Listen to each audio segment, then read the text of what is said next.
É preciso. Está ligado? Ouvem? Ouvem mais ou menos? Olha, espera, aqui à frente. Muito boa noite. Queria agradecer a presença da doutora Teresa Gouveia e na sua pessoa, felicitar a Fundação Carlos de Gulbenkian e, obviamente, a Embaixada de França por esta iniciativa. Pediram-me para eu enviar o texto para tradução e eu disse que não tinha texto e queria falar, conversar, e não se conversa com o texto à frente. Portanto, vai ser um improviso, que espero que me perdoem, mas é com particular prazer que eu estou aqui hoje, porque isto obrigou-me a rememorar os meus anos 60. Não os meus 60 anos, mas a década de 60, que foi uma espécie de bónus da vida, de bónus, de prenda da existência, ter atravessado a década de 60 no início da idade adulta, portanto, em que a sofreguidão ainda era muita. Não quer dizer que tenha deixado de ser, mas ali era particularmente exuberante, e tudo o que acontecia no mundo me garantia e nos garantia que o ar do tempo estava a mudar e que iria chegar com certeza a Portugal um sopro desse novo ar. Foram muitas as coisas que se passaram em 60, mas vou-vos dizer assim, as coisas que me marcaram. Obviamente que maio de 68 foi muito importante, mas antes já tinha havido outras coisas importantes. Imaginem que eu não posso deixar de referir Elvis Presley e a libertação do corpo de um cantor na sua interpretação, que não era, os cantores eram um bocadinho afiembrados, era o que se fazia, o que costumava, e aparece aquele ser descabelado a cantar coisas que a mim me emocionavam. Fui uma rockista, uma roqueira desajeitada, mas muito interessada, muito empenhada na execução. E Elvis Presley. Depois, antes de maio de 68, um espetáculo que eu vi em Londres chamado Hair. Bem, aí então, como é que era possível ver-se aquilo, ouvir-se aquilo? O microfone, está bem. E essas camadas de influência, não é de influência, não, muito mais que influência, de convocação para um modo diferente de estar, de ser e de participar na vida da comunidade a que eu pertencia e pertenço, e que era bastante cinzenta, e foram absolutamente extraordinários. Não há gratidão ontológica, quero falar do ser, que foi enriquecido e convocado para ser diferente e melhor do que essas figuras. Depois tive a fase do Black Power. Muito entusiasmada. Fiz até uma carapinha. Pois, porque era, como é que era a heroína Rui? Angela Davis, Angela Davis, que era uma negra linda e fantástica, coisa que eu não fiquei, nem negra, nem linda, nem fantástica, medonha. Depois, obviamente, o Make Love Not War, o Flower People, onde tudo era cor, onde tudo era gesto, onde tudo era pulsão, onde tudo era desejo, onde tudo era vontade de ter gosto e prazer. Era uma coisa que no nosso ideário sociológico, para não dizer político, porque isso então era o interdito máximo, não se ouvia. Era dar carta de alforria completamente solta a isso que eu tanto desejava e que tinha visto em África, na sua fórmula bruta, na sua, sem nenhum aconchego de contextualização. São assim os africanos. Vou chegar rapidamente, senão nunca mais me calo, mas há uma coisa importante, muito importante, que é, ou foi para mim, eu estou-vos a falar de mim e daquilo que eu penso que também cruzou muitas pessoas da minha geração e que nos ajudou a suportar o cinzento. E vou-me ficar pela paleta de cores para definir o que era aquele tempo. Foi Times Are Gonna Change, do Sr. Bob Dylan. Bem, o que eu cantava desenfreadamente, Times Are Gonna Change. E depois maio de 68. Foi uma lição política cujos resultados foram apenas, do meu ponto de vista, lexicais e sociológicos. Era uma espécie de, é que eu gostei de dizer, de desenfreada vontade de ser feliz. A felicidade tomava a linha da frente do movimento contestatário. A imaginação ao poder é uma contradição. É uma contradição nos termos. Porque o poder é por natureza, ou tem que ser por natureza, ou ainda não se encontrou outra forma de o exercer normativo. E a imaginação é o que destrói a norma. Não vive pela norma. As pessoas que querem viver e que viveram o maio de 68, no fundo, estavam a dizer isso. Abaixo a norma, viva a liberdade e o prazer. O meu slogan preferido de maio de 68 é Sous le pavé, la plage. Que eu pensava que tinha sido também um slogan que naquele movimento frenético que foram aqueles dias em Paris e nos arredores de Paris, tinha surgido, como é proibido proibir, como tantas outras coisas, mas não.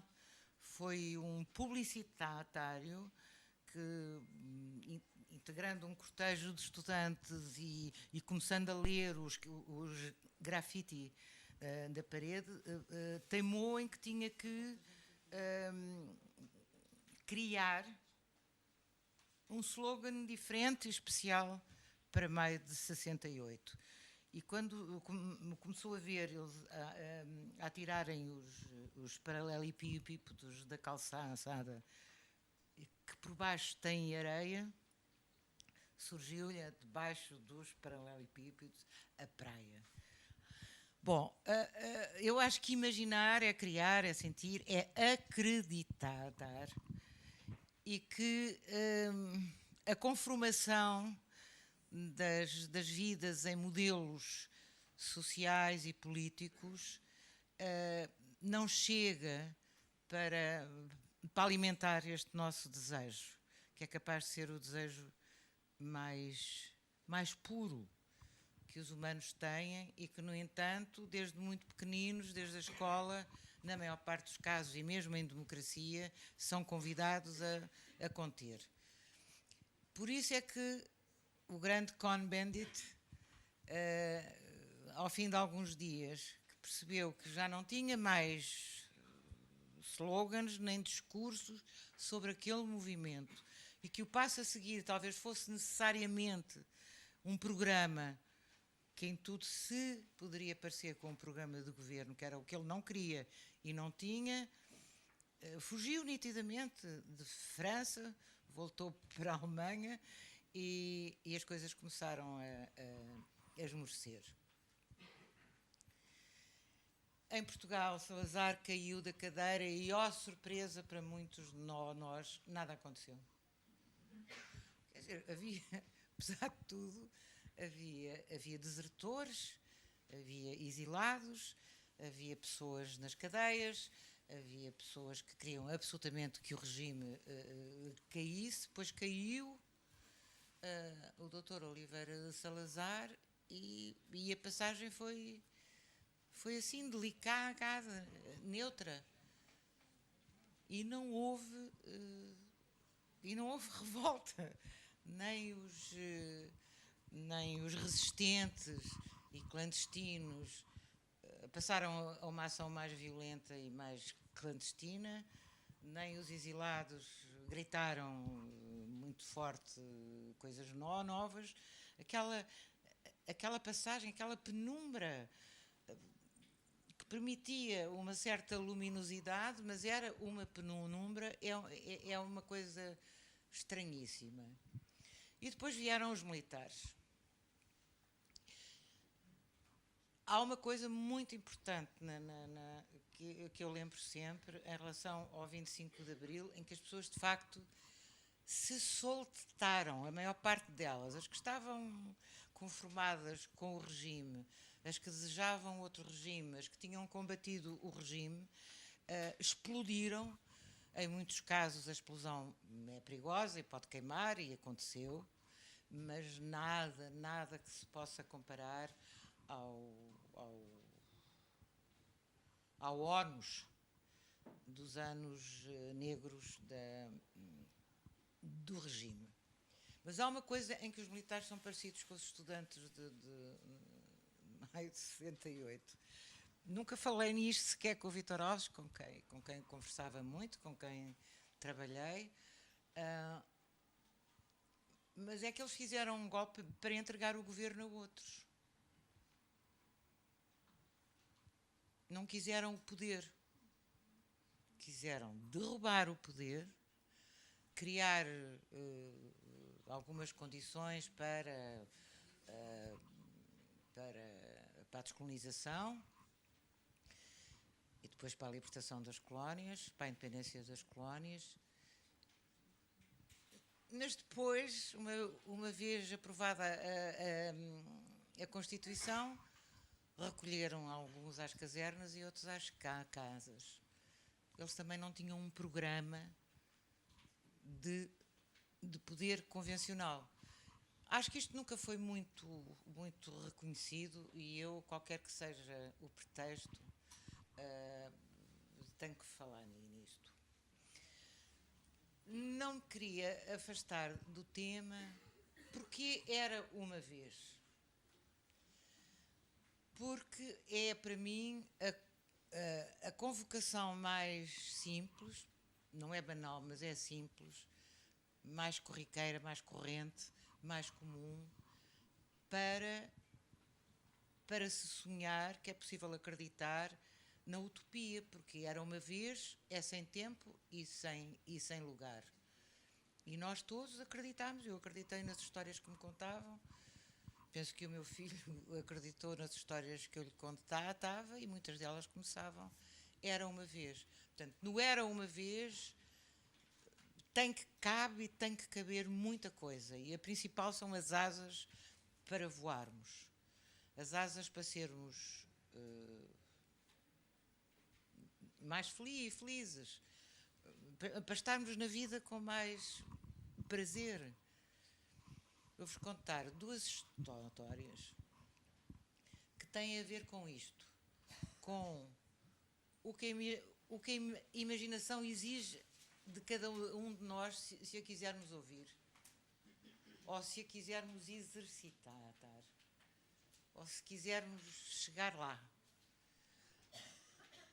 Na Índia, numa aldeia do norte da Índia, os aldeões, que eram muito pobrezinhos, a aldeia era muito pobre, mas eles queriam, sonhavam que ouvir na sua aldeia um célebre mestre hindu. Lá conseguiram uns tostões para o convidar a vir, e ele foi. A aldeia arranjadíssima, limpíssima, havia um terreiro onde estavam todos sentados e com as suas burcas, as suas burcas curtas, cortar, desculpem, que horror. As suas camisas longas, branquíssimas. Não, os homens não usam. E eu falei eles. Havia poucas mulheres lá. Arranjaram um palanquezinho com umas palmas. O mestre chegou, saudou-os e perguntou: sabeis porque estáis aqui? E todos eles disseram radiantes que sim. E o mestre voltou a saudá-los e disse: uma vez que sabeis porque estáis aqui, não é preciso eu falar. E foi-se embora. Bom, eles conseguiram arranjar, um ano depois, a mesma coisa. Agora, já não eram só palmas, eram palmas e flores, o palanque estava cada vez mais bonito. E eles, os aldeões, muito espertos, em vez de estarem assim a monte no terreiro, dividiram em duas partes, portanto, eram assim um semicírculo e... Ai, que horror já! Um semicírculo, mas eu tenho que acabar esta história. Para que quando ele chegasse, saudava, sabeis porque estáis aqui, uma metade dizia que sim e a outra metade dizia que não. Pois não é que o mestre voltou a saudá-los e a dizer à metade que sim, que explicasse à metade que não sabia. Bem, o desespero não podia ser maior. Mas há uma terceira vez que o mestre chega. Bem, já era uma plantação de flores no palanque. Ele estava absolutamente cheio de flores e eles estavam desconfiados e estavam assim atemorizados e o mestre saudou-os e disse: não tenham medo. A resposta está dentro de vocês. Mas insisto que aqueles que não sabem, desta vez, possa explicar aos que sabem. Foi-se embora. Acabou a história. E eles ficaram perplexos.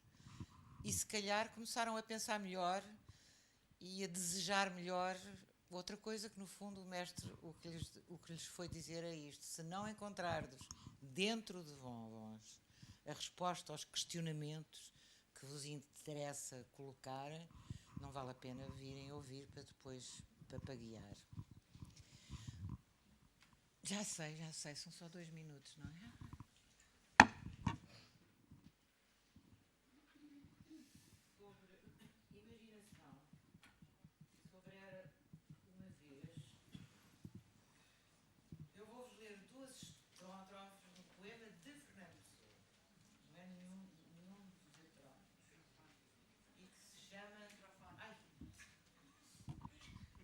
E que se chama isto. Dizem que finjo ou minto tudo o que escrevo. Não. Eu simplesmente sinto com a imaginação. Não uso o coração. Tudo o que sonho ou passo, o que lhe falha ou finda, é como que um terraço sobre outra coisa ainda. Essa coisa é que é linda. Obrigada.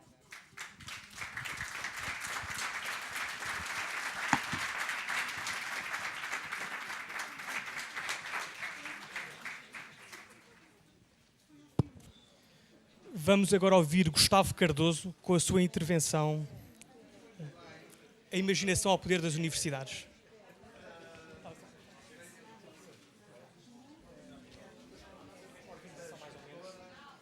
Vai ser 20 minutos. Eu vou mostrar aqui um papel só para avisar quando faltarem 5 minutos, outro com 2 minutos. Já mais alguma coisa? Ok, eu em princípio não me vou preocupar então em estar no cronometrar. Tu estás aqui à frente, eu faço as coisas. É possível que podemos já deste, mas puxamos aqui uma cadeira para si também.